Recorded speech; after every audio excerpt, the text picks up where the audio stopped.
Les Arabes de la Mecque menaient une vie de débauche, où la superstition religieuse se conjuguait à la dépravation morale. La Kaaba était en effet habitée par près de 360 idoles que les Mécois vénéraient avec absurdité. Le jeu, la boisson et la perversion étaient monnaie courante et témoignaient du dérèglement intellectuel qui triomphait dans la cité mécoise, où l'on nourrissait un amour démesuré pour les plaisirs de ce bas monde. Bien qu'ils n'étaient pas dépourvus de vertu, c'est-à-dire qu'ils étaient attachés à certaines valeurs telles que la fidélité, l'hospitalité ou la bravoure, ils étaient aussi connus pour leur manque de scrupules vis-à-vis des autres en commettant des crimes et des injustices. Un esprit aussi sublime que celui du prophète sallallahu alayhi wa sallam ne pouvait se sentir à l'aise dans une ambiance aussi vile. Il ne portait aucun intérêt aux choses frivoles que convoitait la masse mécoise.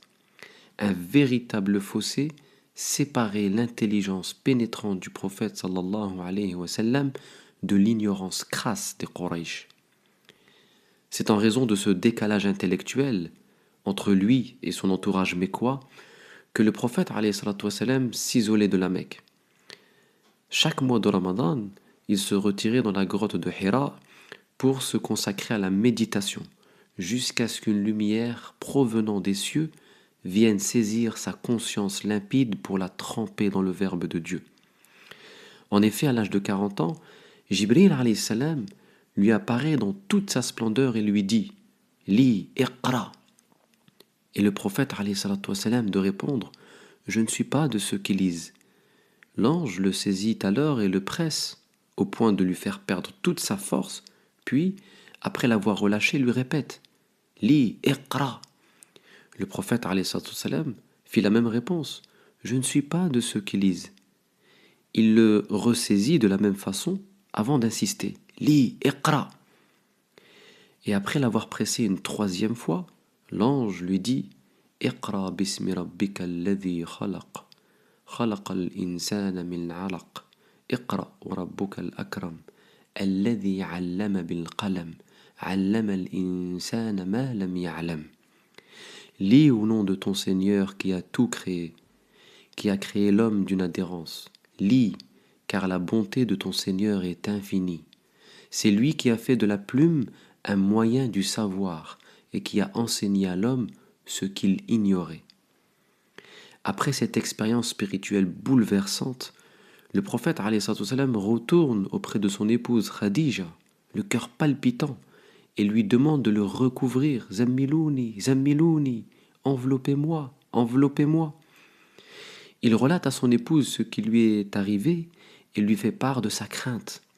Khadija trouve alors les bons mots pour le réconforter. Tu n'as rien à craindre, calme-toi, lui dit-elle.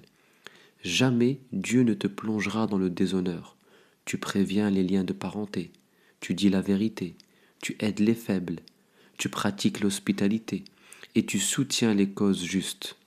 Khadija l'emmène ensuite chez Waraqa ibn Nawfal, son cousin paternel, qui était un érudit connaissant bien les Écritures, pour qu'il puisse les éclairer sur ce que venait de vivre le prophète alayhi salatu wa salam. En effet, la science, on ne l'apprend pas de n'importe qui, on l'accueille dans le jardin intellectuel des savants et des enseignants véritables, non pas en la picorant ici et là dans les réseaux sociaux.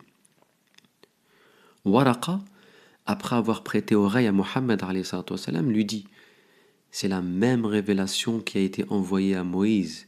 Ah, si j'étais jeune, si j'étais encore en vie, quand ton peuple te chassera. » Surpris, le prophète alayhi salam répond en disant « Mon peuple va-t-il me chasser ?»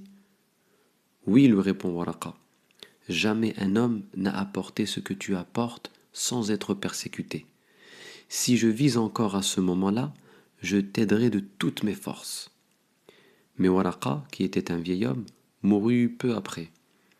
Avec cette première révélation, c'est une nouvelle ère qui s'offre à l'humanité et de laquelle nous allons retenir 3 enseignements. Premier enseignement, la parole de Dieu s'est imprimée dans une conscience vierge de toute fausse croyance, symbolisée ici par l'illettrisme du prophète sallallahu alayhi wa sallam. L'illettrisme du prophète sallallahu alayhi wa sallam symbolise en effet la virginité spirituelle.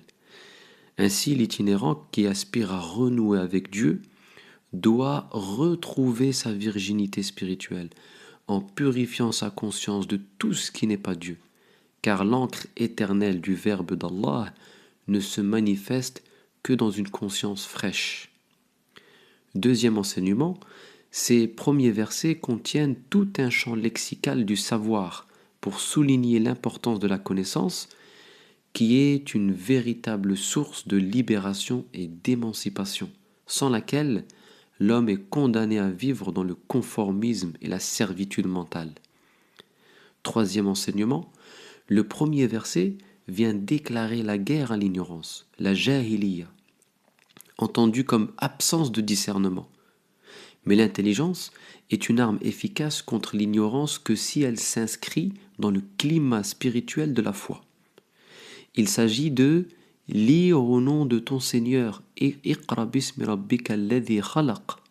Autrement dit, l'intelligence ne doit pas fonctionner de manière autonome, indépendamment de toute croyance supérieure.